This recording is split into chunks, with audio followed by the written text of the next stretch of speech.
வணக்கம் சொந்தங்களே, சுவாமியே சரணமையப்பா.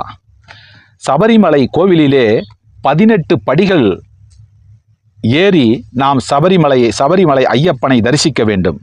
அந்த 18 படிகள் தங்கம், வெள்ளி, வெண்கலம் போன்ற உலோகங்களால் செய்யப்பட்ட கவசமாக மூடப்பட்ட 18 படிகள்.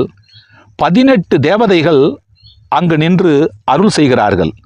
18 படிகளிலும் 18 வகையான குணங்கள் மற்றும் 18 வகையான வாழ்க்கை முறைகள் அந்த 18 படிகளிலே இருக்கிறது. அந்த 18 படிகளை கடக்கும் பொழுது ஒவ்வொரு படியையும் நாம் ஏறுகின்ற பொழுது நம்மை அறியாமலேயே ஐயப்பன் நம்மை கைபிடித்து அழைத்து செல்வதாக அங்கு நமக்கு ஒரு உணர்வு ஏற்படும். அந்த 18 படியை நாம் கடந்து சென்று ஐயப்பனை தரிசிக்கும் பொழுது இந்த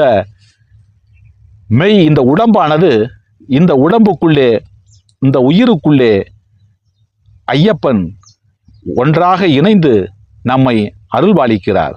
நன்றி, வணக்கம்.